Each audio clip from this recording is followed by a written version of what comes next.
Class में जो पढ़ ले वो क्लास में याद हो जाना चाहिए, उस तरीके से आपको पढ़ना है। और अगर कोई आज भी ये चाहता है 10-12 घंटे नहीं पढ़ना चाहता है भाई, इस सेशन से उठ के आप बाहर चले जाओ। जब भी सर फिजिक्स में क्वेश्चन करने बैठते हैं, जब भी मतलब 2 घंटे तक लगातार क्वेश्चन करते हैं, लेकिन उसमें 15 से 20 ही क्वेश्चन हो पाते। पता चला सुबह उठकर सुंदर सुंदर टाइम टेबल बना रहे हैं और दीवार पे चिपका लिए, पढ़ा 1 घंटा नहीं जा रहा है, टाइम टेबल 4 घंटा बना रहा है। तो उस समय तो चैप्टर तैयार हो जाता है, लेकिन फिर जैसे दूसरा महीने टेस्ट आता है, दूसरे चैप्टर पे जाते हैं तो पुराना चैप्टर वापस भूल जाते हैं सर। मतलब डीपी मॉड्यूल में तो क्वेश्चंस नंबर ऑफ ज़्यादा रहते हैं, तो उन्हें करने में ये टाइम निकल जाता है। यानी कि 1.5 घंटा कम से कम आपको प्रैक्टिस करनी है। अच्छा, प्रैक्टिस के लिए क्या सर हम नए क्वेश्चंस उठाएं? बिल्कुल नहीं उठाएं।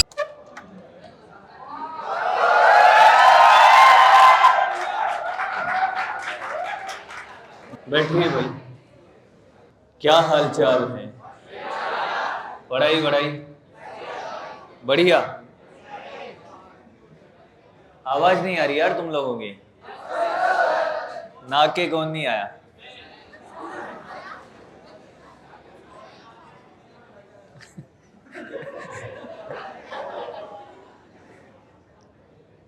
अरे बस बेटा बस, खुश रहो। बहुत अच्छा लगा, बहुत दिन से आपका इंतजार कर रहे थे। खुश रहो। हाँ, वो पास वाले का हाथ ऐसे खड़ा कर रहा था, खुद की गारंटी है। चलिए तो काम की बात करते हैं। सामने देखिए, लगभग 130 दिन बचे हैं। सिलेबस आपका कब तक पूरा हो जाएगा? लगभग फेब मार्च तक आपका सिलेबस कंप्लीट हो जाएगा, है ना? सही में क्लासरूम के सिलेबस की बात नहीं कर रहा दोस्त, मैं आपके सिलेबस की बात कर रहा हूं। आपका सिलेबस कितना कंप्लीट हो गया? नेट 2026 का पेपर, जिसके लिए हम पूरे साल भर से लगे हुए हैं भाई। अब वो समय आ गया है कि शायद क्लासरूम के सिलेबस से ज़्यादा हमें हमारे सिलेबस पे कंसंट्रेट करना होगा। क्लास में कितने चैप्टर हो गए हैं वो हमारा सिलेबस कभी नहीं होता है। हमें कितना आता है वो हमारा सिलेबस होता है। अगर क्लासरूम में 10 चैप्टर हो गए हैं और मुझे अगर 2 ही चैप्टर आते हैं तो मेरा सिलेबस 2 ही चैप्टर का हुआ है। पर साल भर बच्चा किसके पीछे भागता है? क्लासरूम के सिलेबस के। और एट द एंड उसको पता चलता है कि यार क्लास का सिलेबस तो भले ही दिसंबर में हो गया पर उसका सिलेबस नहीं हुआ, तो फिर उसका कोई मतलब नहीं है। कितने चैप्टर हो गए भाई फिजिक्स में? हैं? 18। तुम्हारे कितने हुए? नंबर बड़ा ढूंढ के निकालता है। चलो बात यह है कि लगभग 4.5 महीने की बात कर ले, यही टाइम हमारे पास बचा हुआ है। कितना बचा हुआ है? 4.5 महीने का समय और 130 दिन है आसपास। 12th स्टार्ट हो गया होगा। कौन सा चैप्टर? Current electricity. वाह यार, तुम तो गजब भाग रहे हो, मतलब बढ़िया चल रहा है एकदम। हाँ, ध्यान से सुने भाई, कोई फालतू बात नहीं करूंगा, सिर्फ काम की बातें करूंगा। 4.5 महीने 130 दिन की अगर बात करें, करंट इलेक्ट्रिसिटी आपका चल रहा है। जब 12th स्टार्ट किया होगा तो आपने सोचा होगा कि यार 12th का जितना भी काम है वो आप साथ साथ कर रहे होगे और 11th को ना भूल जाए इसका रिवीजन भी आप कर रहे होगे। कर रहे हो क्या? नहीं कर रहे तो भाई उसी स्ट्रेटजी पे आज हम बात करने वाले हैं भाई, क्योंकि वो सबसे ज्यादा जरूरी है। पता चला 12th को बढ़िया कर लिया, जो 11th बढ़िया किया था उसको हम भूल गए तो फिर नील बटे सन्नाटा हो जाएगा, अंत में कुछ बचेगा नहीं। दिसंबर लास्ट है, जनवरी फेब आपका है रिवीजन का। ये इतना सही समय आपको लगता है मार्च और अप्रैल में अगर आप रिवीजन कर पाओगे तो वो गलत फहमी में है, वो रिवीजन आपका काम का नहीं रहेगा। मार्च और अप्रैल आपका सिर्फ बना है किसके लिए? फुल सिलेबस टेस्ट के लिए। मार्च और अप्रैल में आपको फुल सिलेबस टेस्ट देना होगा, टेस्ट पेपर एनालिसिस करना होगा और उसी के अकॉर्डिंग आपको क्या करना होगा? रिवीजन करना होगा। जैसे आप कोई टेस्ट पेपर देकर आए मार्च और अप्रैल में, फुल टेस्ट सीरीज आप ज्वाइन कर रखा होगा आपने, होती भी होगी अपनी, तो उसमें आप क्या कर रहे होगे? जैसे 4 चैप्टर के क्वेश्चन आपके बिगड़ गए तो वो 4 चैप्टर को रिवाइज करने में आपका समय चला जाएगा। तो इसको तो आप अपने रिवीजन के समय में कंसिडर करना ही मत। आपके पास रिवीजन का समय ये दिसंबर है, जनवरी और फरवरी है। और कौन सा रिवीजन? जो आपका 11th हो गया है। 12th को रिवीजन में कंसिडर करते हुए मत चल लेना। 12th में अगर आज आपने कोई टॉपिक पढ़ा है, करंट इलेक्ट्रिसिटी में अगर आपने अपवन वेग पढ़ा है, विश्रांति काल पढ़ा है, या जो भी आपने पढ़ा है, रेजिस्टेंस पढ़ा है, या आपने सर्किट थ्योरी पढ़ी है, आज का आज आपका तैयार होना चाहिए। क्लास में जो पढ़ ले वो क्लास में याद हो जाना चाहिए, उस तरीके से आपको पढ़ना है। और अगर कोई आज भी ये चाहता है 10-12 घंटे नहीं पढ़ना चाहता है, भाई इस सेशन से उठ के आप बाहर चले जाओ, आपके काम का बिल्कुल नहीं है। अगर आप 12 घंटे से कम पढ़ रहे हो आज के बाद, तो फिर आज का ये जो समय है आपके 20-25 मिनट में जो लूंगा वो भी व्यर्थ मत करो बेटा, बाहर जाओ, कुछ नया मिलेगा।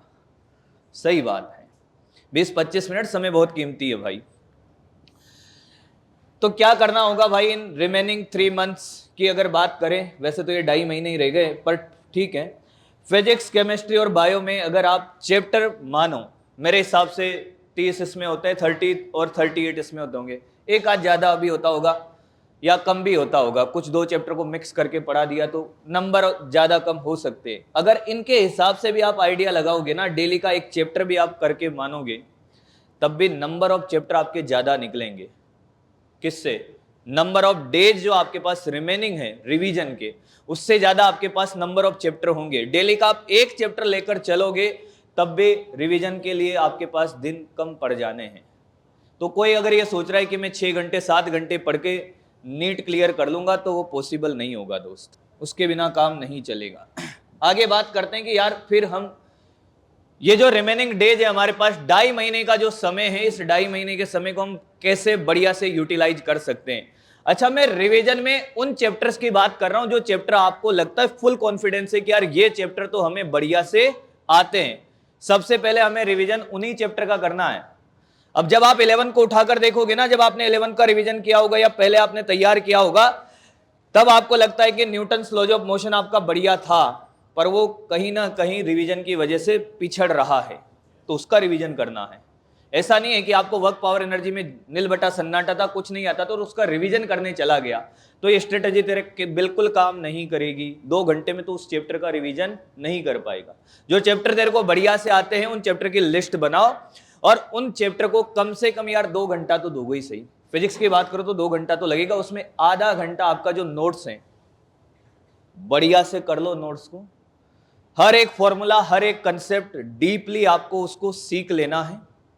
फॉर्मूला याद नहीं होता, लिख लिख के याद कर ले भाई। और उसके बाद मैक्सिमम टाइम आपको किस में देना है? प्रैक्टिस में, चाहे बात फिजिक्स की हो या फिर केमिस्ट्री की हो। यानी कि 1.5 घंटा कम से कम आपको प्रैक्टिस करनी है। अच्छा, प्रैक्टिस के लिए क्या सर हम नए क्वेश्चन उठाएं? बिल्कुल नहीं उठाएं। आपके नोट्स के जितने भी क्वेश्चन हैं, नोट्स के क्वेश्चन ही आपको करने हैं सबसे पहले प्रैक्टिस में। उसके बाद आपका डीपीपी वाला सेक्शन, और उसके बाद जो भी आपने किया है, क्योंकि यहां पर मल्टीपल टाइम आपको क्या करना पड़ेगा? रिवीजन करना पड़ेगा। अब वो समय नहीं है कि यार मैं 4 किताबें कर लूंगा और फिर कॉन्फिडेंस लेकर आऊंगा। जो आपने सीखा है अभी तक पिछले 4-5 महीनों में, उन्हीं कॉन्सेप्ट को आप मल्टीपल टाइम रिवीजन करना है। हो सकता है किसी को लग रहा हो कि क्या सर ये एक दिन में एक बार करना है, मतलब 2.5 महीने में हमें एक बार करके देखना है। नहीं दोस्त, ये स्ट्रेटजी अगर आपको लगता है कि आप 4 बार इस तरीके से उन चैप्टर का 4 बार रिवीजन कर सकते हो तो करो। कोई 10 बार कर सकता है इस स्ट्रेटजी से, तो 10 बार कर ले भाई। जितनी बार मल्टीपल टाइम तो रिवीजन करेगा, उतना ज्यादा तेरा कंसेप्चुअल कैलकुलेशन और टाइमिंग, जो तेरा क्वेश्चन करते टाइम क्या है, बहुत सारा टाइम लग जाता है, वो टाइम तेरा ऐसे ही कम होगा। मल्टीपल टाइम आपको क्या करना पड़ेगा भाई? रिवीजन करना पड़ेगा। कम से कम 2 घंटे देगा, तब भी तुझे लगता है कि 3 सब्जेक्ट तू पढ़ रहा है। वैसे 4 सब्जेक्ट पढ़ना होगा तुझे, बायो के दोनों पढ़ता है ना साथ में, तो बायो का भी रिवीजन कर रहा होगा। तो 8 घंटे तो आपके हो गए पुराने। अब 8 घंटे नहीं मानो, हो सकता है कि कोई बालक ये 2 घंटे की जगह उस चैप्टर को 1 घंटे में भी रिवाइज कर सकता है। उसका टैलेंट है भाई, उसकी मेहनत है पुरानी जो उसने करी है। मुझे लगता है कि वर्क पावर एनर्जी मुझे बढ़िया से आता था, सिर्फ मुझे एक बार नोट्स पलटने, 5 मिनट में जो आधे घंटे का काम था वो 5 मिनट में कर लिया। पर टाइम पास नहीं करना है बेटा कि बता दिया 5 मिनट में कर लिया और आगे बढ़ते हैं। तुझे खुद के ऊपर कॉन्फिडेंस होना चाहिए कि जो काम तुझे आधे घंटे के लिए दिया था नोट्स पढ़ने का, वो तू 5 मिनट में कर पा रहा है, तो तेरी मेहनत है। वो पर्सन टू पर्सन ये चीजें वेरी करेगी भाई। तो हो सकता है कि एक बच्चा जो ये टाइम मैंने उसके लिए बताया कि एक चैप्टर के लिए तो 2 घंटे देने, हो सकता है वो 1 घंटे में कर ले उस काम को। नोट्स के क्वेश्चन हो सकता है वो 20 मिनट में निपटा दे, हो सकता है उसका रिवीजन बढ़िया चल रहा, तो वो अपना टाइम ऐसे बचाएगा। पर जिसके मान लो कि बहुत सारी चीजें चल रही है पीछे, तो हो सकता है कम से कम इतना तो समय दो यार, 1.5 घंटा इसको दे दो और आधा घंटा इसको दे दो।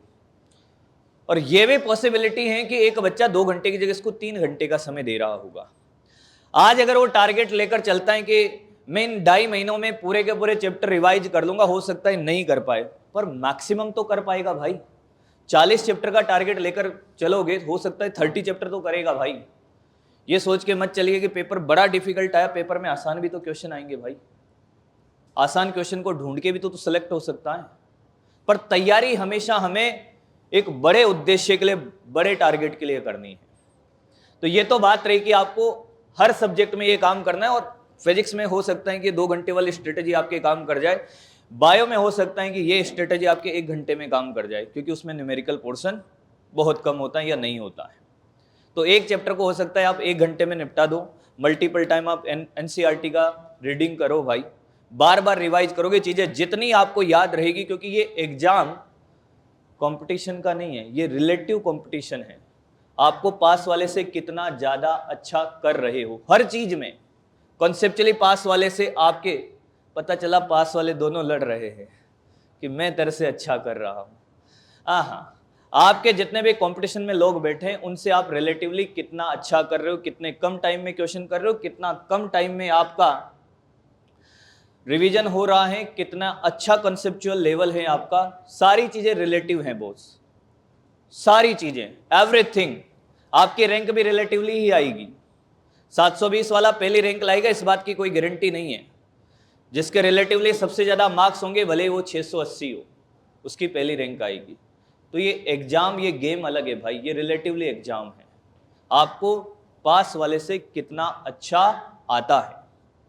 तो ये तो बात हो गई आपकी किसकी, कि आपको किस प्रकार से आपका पुराना रिवीजन करना है, ना कि जो करंट चल रहा है। अब इसके चक्कर में करंट को मत छोड़ देना भाई। इसलिए मैंने बोला अगर कोई 12 घंटे से कम पढ़ने की चाहत रखता है तो भाई उसके लिए स्ट्रेटजी कोई काम की नहीं है। हो सकता है तो 12 घंटे में भी वो टारगेट अचीव ना कर पाए। अब टाइम टेबल बनाने का टाइम गया भाई, अब टारगेट्स बनाइए।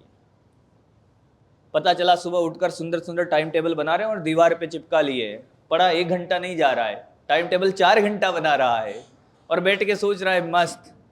और किसी दिन 4 घंटा पढ़ लिया तो सोच रहा है एम्स मिल जाएगा और दूसरे दिन सो रहा है। ऐसे भी काम नहीं चलेगा। अब आपका काम क्या है भाई, उठना है,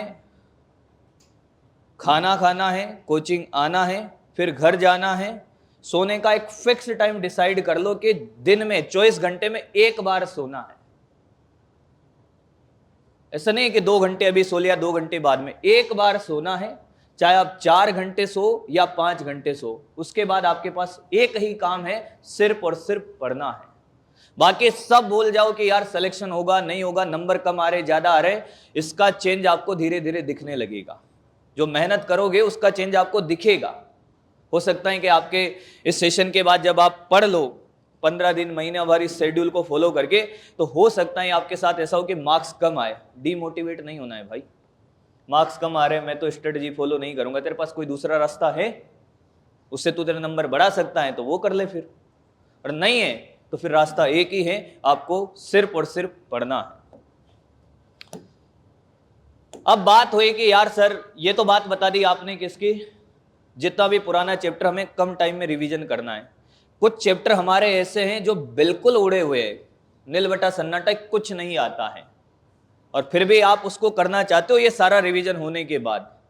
तो आपके पास 100 डिटेल लेक्चर हैं, यूट्यूब पर भी हैं, आप उसकी हेल्प ले सकते हो। जो 7 से 8 घंटे का लेक्चर है उसको आप 2x में देखोगे तो आपको 4 घंटे में कंप्लीट हो जाएगा। जैसे मान लो कि आपको सेंटर ऑफ मास नहीं आता है, यहां पर भी आपका रिकॉर्डिंग होगा आपके पास, तो बढ़िया सुविधा है भाई। यहाँ का क्लास का भी रिकॉर्डिंग है आपके पास, आप चाहो तो वो लेक्चर भी देख सकते हो। पर वन शॉट में अगर आप देखोगे तो उसमें डिटेल्ड वन शॉट देखना है, हर कॉन्सेप्ट हर फॉर्मूला उसके अंदर होगा। कम से कम टाइम में आप उसको देखने की कोशिश करोगे तब भी आपका 4 से 5 घंटा जाएगा। पर उसमें ऐसा नहीं है कि सिर्फ मूवी देखने आए हो भाई, ऐसा नहीं करना है कि हमारे पास नोट्स तो पहले से ही दे। अगर आपने समय दिया है उस चैप्टर को कंप्लीट करने का, इसका मतलब फिर आपको कंसेप्ट थ्योरी और नोट्स खुद से बनाने हैं। और उसको देखने के बाद आपको क्या करना है कि जैसे आपने लेक्चर कंप्लीट किया 4-5 घंटा, उसके बाद शांति से बैठ जाना है और एक 2-4 पेज उठा लो और उसमें लिखना स्टार्ट करो कि इस 4-5 घंटे की जो मेहनत हमने लगाई है इसमें हमने क्या सीखा। यानी कि आपको करना है make your on 2 page short notes और फॉर्मूला शीट।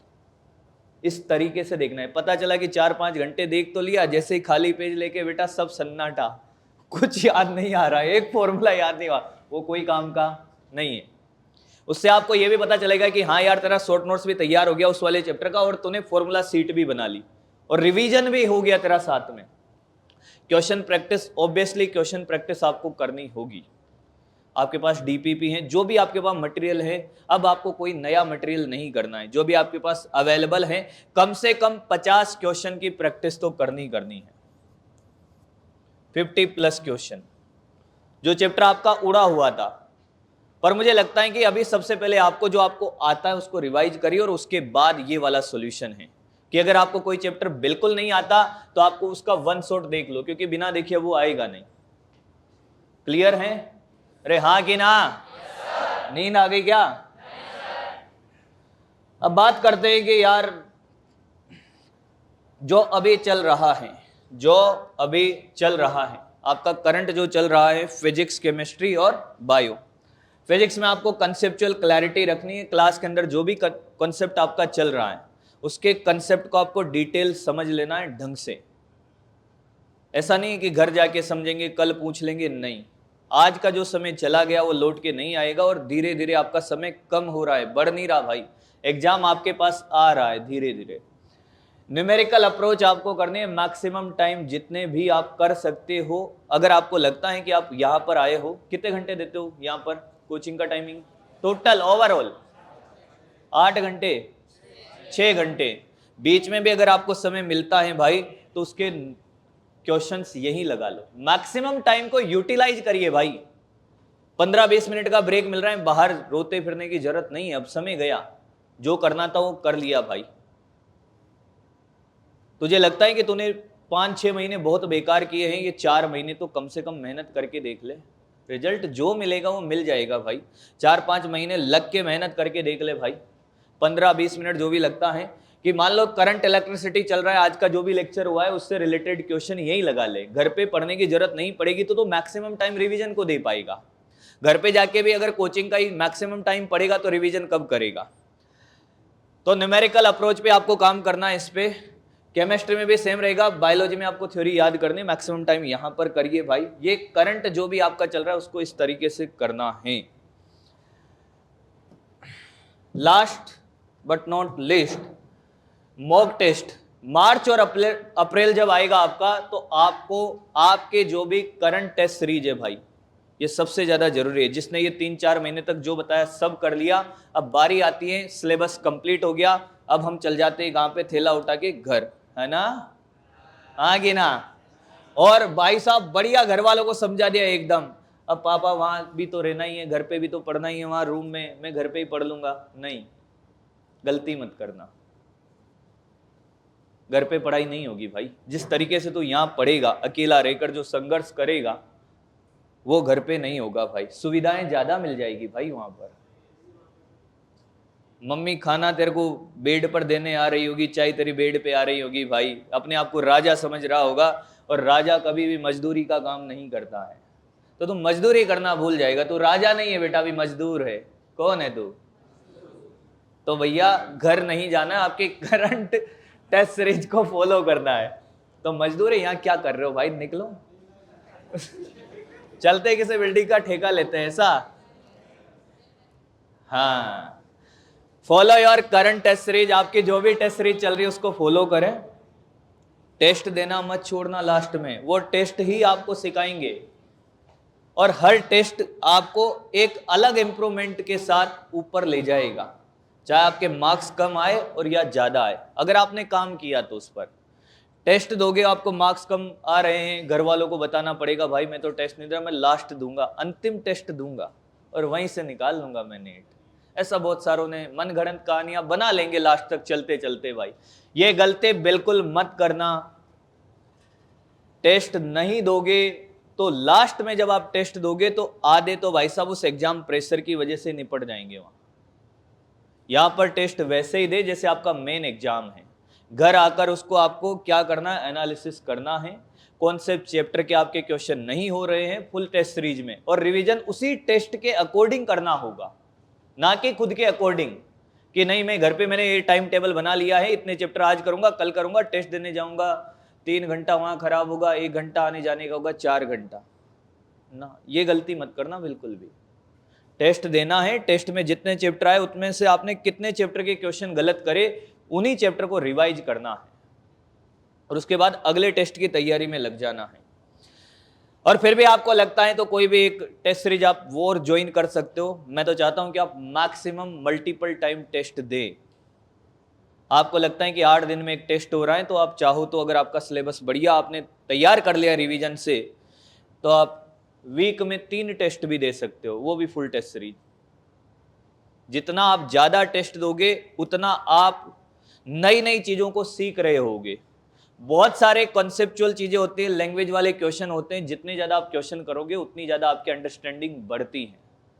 और अगर टेस्ट में आपके नंबर नहीं आ रहे, क्वेश्चन नहीं बन रहे हैं, तो ये तो देखो क्वेश्चन ने आपको नया सिखाया कि नहीं सिखाया। घर पे आके जब आप उसका सॉल्यूशन करोगे तब सीखोगे ना। क्वेश्चन नहीं बना, काट दिया, कर दिया, सॉल्यूशन नहीं किया, एनालिसिस नहीं किया, तो सीखा क्या फिर? ये सीखा कि नंबर ज्यादा आए कि कम? नहीं दोस्त, नंबर कम ज्यादा चलते रहते हैं, एक समान नंबर कभी भी नहीं आएंगे। क्लियर है? तो उम्मीद है कि आप ये चीजें फॉलो करोगे आज के बाद, पहले भी कर रहे होगे भाई। ठीक है, धन्यवाद। इतनी ही बात थी। टेस्ट के अकॉर्डिंग अगर तैयारी करें तो पेपर, ये जो पिछला रिवीजन का जो टेस्ट हो रहे हैं उनके अकॉर्डिंग तैयारी करें तो कर सकते हो। जैसे अब हर 2 सप्ताह में टेस्ट होते हैं, उनके अनुसार अगर हम पेपर की तैयारी करें तो कर सकते हो। आपका पुराना सब क्लियर है? सर पिछला का ही टेस्ट हो रहे हैं। हाँ, जैसे 11 जो हाँ, तो उसके हिसाब से भी तैयारी कर उसके सकते हो। अनुसार जैसे बिल्कुल आप- कर सकते हो, बिल्कुल कर सकते हो। उसके हिसाब से अगर आपकी करंट टेस्ट सीरीज चल रही है पुराने चैप्टर की तो उसके हिसाब से तो करना ही है ना। उसके हिसाब से तो बिल्कुल करना है, नहीं तो टेस्ट में क्या लिख के आएंगे फिर। जैसे आपने बताया तो सर इस हिसाब से सर PRQ नहीं लगा मिलेगा सर क्योंकि DPV मॉड्यूल तो हो जाता है। हाँ। लेकिन PRQ नहीं कर पाते। पीवाई क्यों बालक का क्वेश्चन है, PYQ नहीं हो पाता है। DPV मॉड्यूल तो मतलब साथ में हो जाता है लेकिन PRQ तुम नहीं। लोगों ने अभी तक PYQ नहीं करे क्या? सर किया है। सर मैं नहीं कर पाता। नहीं, साथ तू में नहीं नहीं। कर पा रहा ना भाई। मैं बताता हूँ, अब ट्रेंड बदल गया, बच्चे PYQ साथ में ही कर रहे हैं। जैसे आपका चैप्टर होता है, सबके पास PYQ की बुक है ना दोस्त, समय निकालो, आपका भी होगा, सबका होगा। सर मतलब DPV मॉड्यूल में तो क्वेश्चंस नंबर आप ज़्यादा रहते हैं सर, तो हाँ। नहीं करने में ही टाइम निकल जाता है। तो मैं कह रहा हूँ कितने घंटे सोता है? सर 6 से 7। आज से 4, 3 घंटे में PYQ आगे भागेगा, तू पीछे भागेगा, फिर तू आगे भागेगा, PYQ तेरे पीछे भागेगा। सोना तो कम करना पड़ेगा भाई, सॉल्यूशन एक ही है, सबके पास 24 घंटे ही है। एक दिन सोने के बाद दूसरे दिन नहीं सो पाएंगे। देखो मेरी बात सुनो, अभी जो करंट चैप्टर चल रहा है भाई उनके PYQ तो साथ में कर ले, ठीक है? और उसके बाद जो पुराने चैप्टर हैं उनको रिवीजन स्ट्रेटेजी से करना है भाई। भाई यही हो सकता है, ऐसा थोड़ी कि तुम मेरे से कहो कि सर ऐसा करो ना, 2 घंटे उधार लेकर आओ ना। बजरंग बली नहीं हूं दोस्त कि सूर्य को पकड़ के रोक दिया जाए। खेल वही है भाई, मेहनत आपको ही करनी है।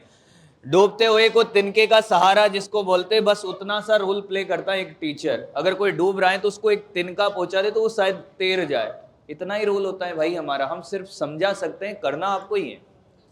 जब भी सर फिजिक्स में क्वेश्चन करने बैठते हैं, जब भी मतलब 2 घंटे तक लगातार क्वेश्चन करते हैं, लेकिन उसमें 15 से 20 ही क्वेश्चन हो पाते हैं, तो मतलब एकदम डीमोटिवेट तो लगता है ना कि भी इतनी देर तक क्वेश्चन किए लेकिन इतना ही हुआ, तो मतलब अब क्या ही फ़ायदा, 2 घंटे वेस्ट ही हो गए वो। फिजिक्स में कभी भी आपने नोटिस किया होगा, फिजिक्स में अगर आप 100 क्वेश्चन लगाओगे ना भैया, बात नहीं तो 100 के 100 तो सोचो, किसी बच्चे से हो सकता है 5 क्वेश्चन भी ना हो। हाँ ये सच्चाई है। वो मैं चलो 100 तो नंबर बहुत ज़्यादा बोल दिया, 20 क्वेश्चन करने के बाद भी उससे हो सकता है 1 क्वेश्चन का आंसर आए और 19 क्वेश्चन गलत किया। पर ऐसा पहला दिन होगा, दूसरे दिन आप 2 क्वेश्चन सही करोगे, 18 गलत करोगे, और ये डे बाय डे चेंज आएगा, एक दिन में नहीं आएगा। और ऐसा होगा, और ऐसा नहीं है कि अब सिलेबस पूरा कंप्लीट हो गया, लास्ट चैप्टर चल रहा है और उस दिन आपने अगर मान लो 50 क्वेश्चन किए और आपके 50 के 50 सही हो गए, उस दिन भी नहीं होंगे।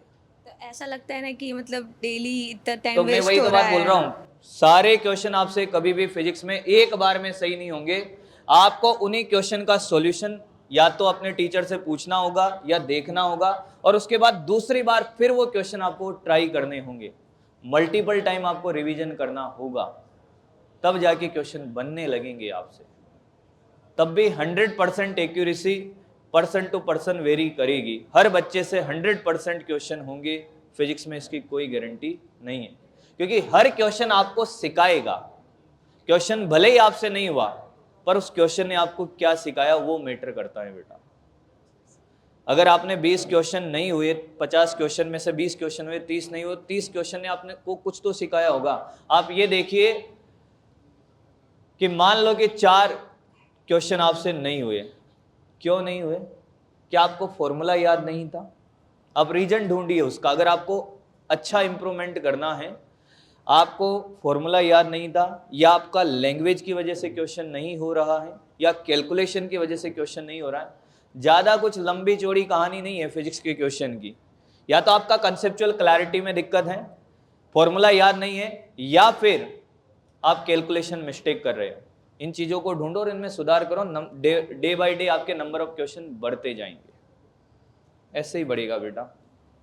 हाँ हाँ, आ रहा हूँ। सर जैसे अपन टेस्ट की तैयारी भी अच्छे से कर, फिर नंबर नहीं है, तो ऐसा लगता है जब यहाँ के टेस्टों में नंबर नहीं आ रहे तो वहाँ के पेपर में क्या नंबर आएंगे? कन्या का प्रश्न है कि जब हम टेस्ट देते हैं और यहाँ के टेस्ट में नंबर्स नहीं आ रहे हैं तो सबको डिमोटिवेशन होता होगा, और सबसे ज्यादा परेशानी तो तब है जब घर वाले हर बार कॉल करके पूछते हैं कि बेटा कितने नंबर आ रहे हैं। वो कभी नहीं डांटते, लेकिन और बहुत सारों ने इस डर से टेस्ट देने ही बंद कर दिए होंगे कि पापा तबीयत खराब थी, नहीं दिया टेस्ट और बच गए। एक संडे बचेगा, 2 बचेगा भाई, पर तू जानता है कि अंत में तेरा क्या होने वाला है।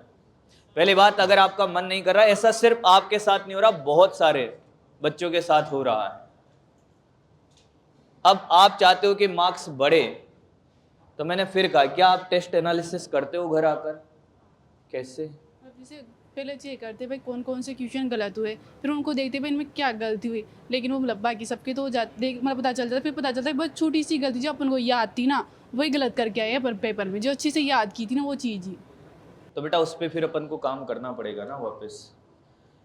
अभी तक आपके जो टेस्ट दे रहे हो उन पे जो नंबर आ रहे हैं आपके, वो डिक्रीजिंग ऑर्डर में या इंक्रीजिंग ऑर्डर में? घटते जा रहे थे, अब वापस बढ़ने लग गए। अब बढ़ने लगे ना, तो आपको यही काम करना पड़ेगा। अगर आपके मार्क्स कम आ रहे हैं तो आपको वही पेपर का एनालिसिस करना होगा, कहाँ गलती हो रही है, नेगेटिव मार्किंग में हो रही है, सिली मिस्टेक्स में हो रही है, उन पे काम करना पड़ेगा बेटा। और एकदम से अगर हमें लगता है कि 200 मार्क्स पे हैं और एकदम से 600 पे चले जाए, तो उसके लिए आपको मेहनत भी 600 वाली करनी पड़ेगी। बात ये, मेहनत ही करनी पड़ेगी बेटा। चीज़ों को और माइन्यूटली ऑब्जर्व करिए, छोटी छोटी चीज़ों पर ध्यान दीजिए कहाँ पर गलती हो रही है, और ये आपका सेल्फ ऑब्जर्वेशन ही आपको इस पे आगे बढ़ाएगा। क्लियर है?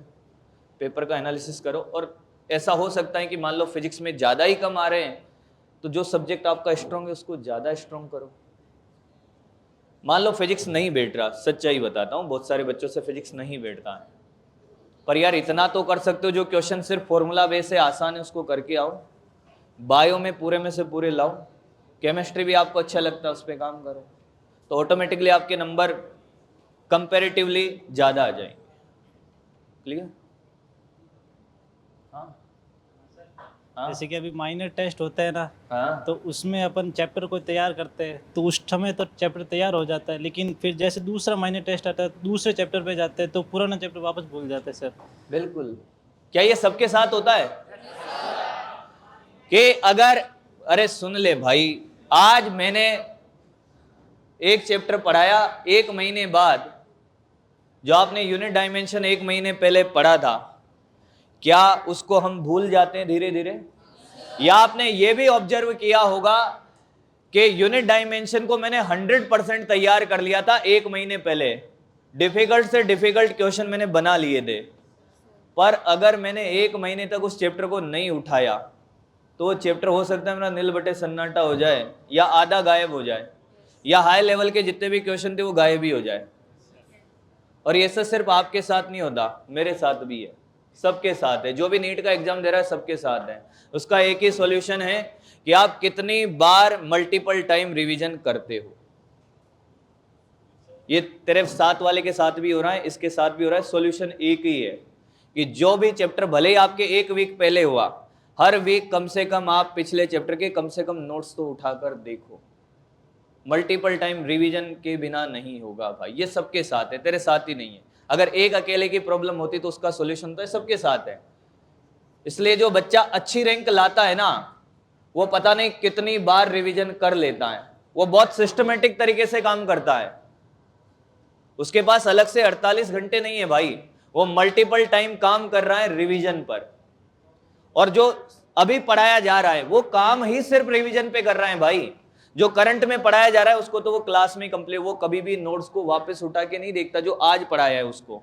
जैसे आज कोई लेक्चर पढ़ाया भाई, मैक्सिमम बच्चे घर जाके उसी लेक्चर के नोट्स पढ़ रहे होते हैं। 90% बच्चों की बात बताता हूं, घर जाके वो मैक्सिमम टाइम किस में देते हैं? नोट्स पढ़ने में और उसी के क्वेश्चन करने में। जो बच्चा बढ़िया रैंक से सिलेक्ट होता है वो पता है क्या करता है? जो क्लास में पढ़ा है उसको रेजोनेंट फ्रीक्वेंसी के साथ पढ़ता है। जितनी फ्रीक्वेंसी से मैं बोल रहा हूं उतनी फ्रीक्वेंसी से आप सुन रहे हो, मैक्सिमम आउटपुट आएगा। आपका इधर उधर कोई ध्यान नहीं है, आपने सारी चीजें यहीं सीख ली, घर जाके आपको सिर्फ क्वेश्चन लगाने हैं, तो टाइम तो यहाँ बचेगा भाई। तो वो क्या करता है घर पे? सिर्फ रिवीजन, फिर वो नहीं भूलता भाई। अगर मैंने भी, मान लो मैं 30 चैप्टर पढ़ाता हूँ हर साल, हम साल में अगर 4-5 बैच नहीं ले, सिर्फ मान लो 1 बैच ले।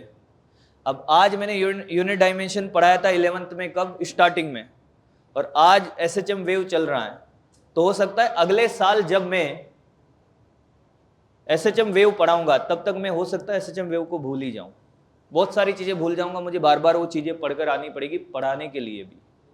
पर हम क्यों नहीं भूलते हैं? क्योंकि हम कितनी बार कितने बैच में पढ़ाते हैं साल भर। इसलिए कभी भी हमें, आप लोगों ने टीचर को बुक लेकर नहीं देखा होगा। जो एक्सपीरियंस टीचर होगा वो पेन उठा के आता है। स्मार्ट बोर्ड का ज़माना तो आज आया है, बाकी 2020 के पहले PYQ तक हम लोग खुद से लिख कर कराते थे बिना बुक के, और वो सिर्फ पॉसिबल है किससे? मल्टीपल टाइम रिवीजन भाई। अभी जो चैप्टर चल रहा है ना, तो उसका तो साथ साथ में कर ही रहे, टेस्ट के अकॉर्डिंग भी पढ़ रहे हैं। फिर जैसे ही वो टेस्ट चला जाएगा तो हम ये थोड़े दिनों बाद ये जो चैप्टर तैयार किए थे ना वो भूल जाएंगे सर। तो उन चैप्टर को साथ में और करना है भाई, ऐसे 7-8 दिन तक भूलना नहीं है। शॉर्ट नोट्स हैं अपने पास तो उनको घुमाते रहो, उनको घुमाते रहो। एक ही तरीका है, शॉर्ट नोट्स को घुमाते रहो भाई, वो चलता रहेगा तभी रहेगा याद, नहीं तो नहीं रहेगा। और ज़्यादा टाइम याद नहीं रखना है, 2-4 महीने हो रहे तब तक आपको याद रखना है, फिर भूल जाना।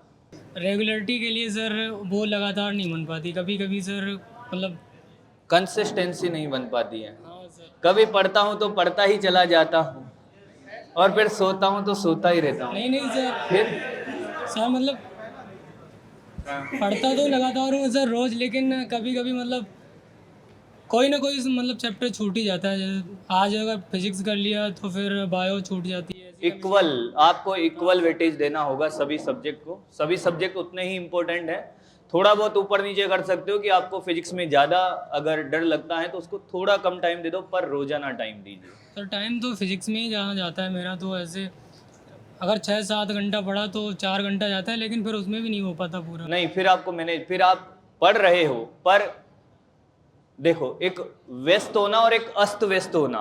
हम बहुत व्यस्त है कि मैं 12 घंटे पढ़ रहा हूँ, पर उन 12 घंटों को मैनेज करके पढ़ रहा हूँ कि नहीं पढ़ रहा हूँ। फिजिक्स में आप 4 घंटे दे रहे हो, बाकी सब्जेक्ट को नहीं दे रहे हो, तो ऑटोमेटिकली बाकी सब्जेक्ट धीरे धीरे आपके खराब होते जाएंगे लेकिन भाई। सर बाकी सब्जेक्ट ही ज़्यादा अच्छे हैं, फिर भी फिजिक्स मेरा उतना मतलब ठीक नहीं आता उसमें भी नंबर। बाकी में तो पूरे ही पूरे आ जाते हैं लगभग, थोड़े थोड़े सर। क्या स्कोर था लास्ट? अभी तो मेरा 597 था सर। पहले तो तेरा तो बढ़िया स्कोर है यार। नहीं सर, पहले मेरा काफ़ी अच्छा था, उसके बाद काफ़ी गिर गया। फिजिक्स में क्या दिक्कत आ रही है भाई? फिजिक्स में सर मतलब करता तो हूँ, ये पीछे जो टेस्ट में आता है, और अगर मतलब रेगुलर वाली क्लास का छोड़ता हूँ तो फिर ये बाद में दिक्कत देगा, इसलिए पीछे वाला फिर छूट जाता है सर। टाइम मैनेजमेंट, हाँ टाइम मैनेजमेंट करिए। पीछे वाले और आगे वाले को इक्वल टाइम दो या तो भाई। टाइम मैनेजमेंट करना पड़ेगा आपका। अगर अच्छा स्कोर है, सारी चीज़ें अच्छी है, इसका मतलब सब्जेक्ट में कोई दिक्कत नहीं है, बस रिवीजन की कमी है और वो मैनेज तरीके से नहीं है, तो मैनेज कर ले भाई, क्या ही दिक्कत है। टाइमर लगा ले, 2 घंटे फिजिक्स पढ़नी, इससे ज़्यादा नहीं पढ़नी है, भले इंटरेस्ट आ रहा है। 2 घंटे अभी करंट का पढ़ना है या 2 घंटे पीछे का पढ़ना है, टाइम मैनेज करके चलना पड़ेगा भाई। सर करंट का ही टाइम ज़्यादा निकल जाता है, पीछे का रह जाता है काफ़ी। तो मैं कह रहा हूँ ना, मैनेज करो ना दोस्त। एक दिन में 50 क्वेश्चन की जगह आप 100 क्यों करने हैं? फिर कभी कभी लगता है कि यार बढ़िया मजा आ रहा है, 100 खींच देते हैं। यही हो जाता है सर। नहीं, फिर आपको मैनेज करना पड़ेगा दोस्त। चीज़ें आपको आ भी रही हैं, टाइम मैनेज करिए। थैंक यू बेटा, थैंक यू बच्चों, thank you so much, bye bye.